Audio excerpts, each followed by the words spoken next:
How do I buy a £200,000 apartment in Liverpool from Singapore?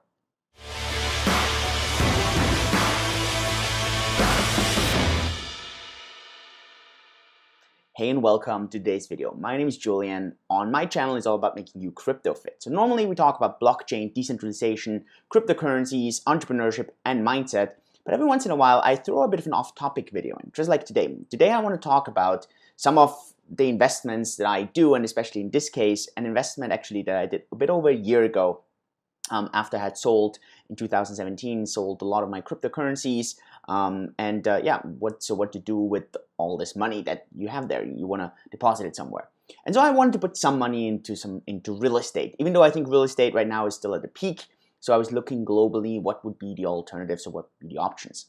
And since everyone was kind of bashing the UK with their Brexit and everything was going to go bad, and I'm somewhat of a contrarian. I kind of like when the masses of people kind of shout against something, then this kind of attracts me to it. So I said, you know what, the UK might be an interesting investment. And so I looked around what would be interesting markets, and at the end I came down to Liverpool, which I thought was an interesting market. So let's see how this goes.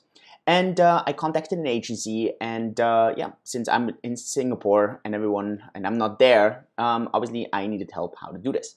And most of my real estate investments actually all around the world is, I barely do anything there. So I always have people or firms or companies or agencies who help me out there. And I want to give you a bit of an idea what the math behind it is and how this kind of works. I want to give a bit of a caveat here. Obviously, you always have kind of two options in these things. Option one, you do all the work yourself. You try to go in with as little money as possible, trying to get a good return from this. I prefer to spend my time on other things. I prefer to spend my time either on working in my business, generating income there, or relaxing and spending time with my wife or doing hobbies on my own. And these are all things that, for example, I discuss in my latest book, The Time Horizon Principle, because I think it's really important. People kind of misunderstand it often. So what I do in this case, I take a bit more money and thereby have way less headache and way less worries. So let's look how the math works, and then very interested to hear your input on that. So the apartment that I bought was £207,000. That's the price. I had some legal costs on top of that, which came down to around £6,000. They asked me to do a 30% down payment, and that's the down payment I had to make. I had that money from the crypto investment, so that was quite fitting, and that worked out quite well. Now I bought the apartment completely brand new. It was still actually in development.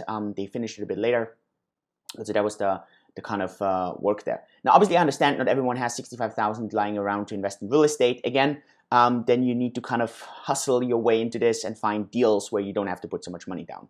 And then also obviously depends on your income, depends on your net worth, if banks loan money to you even though you're not in the UK. I think that's always relevant as well. Okay, so here's the math. Rent is around 5%. I'm getting around £1,000 a month from there. My loan on the remaining 70% is around $700, which is quite a good deal. $700 a month. It's fixed for 30 years, so that's also really nice. And here is the really important part. I lose from the $1,000. I lose $100 in service fees. So that is for finding a tenant, for me not being there. Now, obviously, that's a lot on the rent. That's 10% of my rent, which is like 0.5% on the total return. And I understand that, but I have no other choice and I have no other option. But so just on cash flow, I basically get £200 a month in cash flow. And if I calculate that, how much that is on my own money, it's around 3.7%, which is not like, it's not outstanding, right? It's not like, whoa, like really great. Like I think great would be, I don't know, a 10% return on my own money. But obviously that thing is only cash flowing. I think the UK right now is in, especially if I think long term, I think the UK is in a very, very good position. Obviously all personal views, right? And obviously one thing I haven't calculated in here is potential appreciation. So that's always what I kind of look for. I definitely want this thing cash flowing. I don't want to have to put in money every month. That's really important to me. Since this is my, I think, second property right now in the UK, I don't pay taxes on that yet.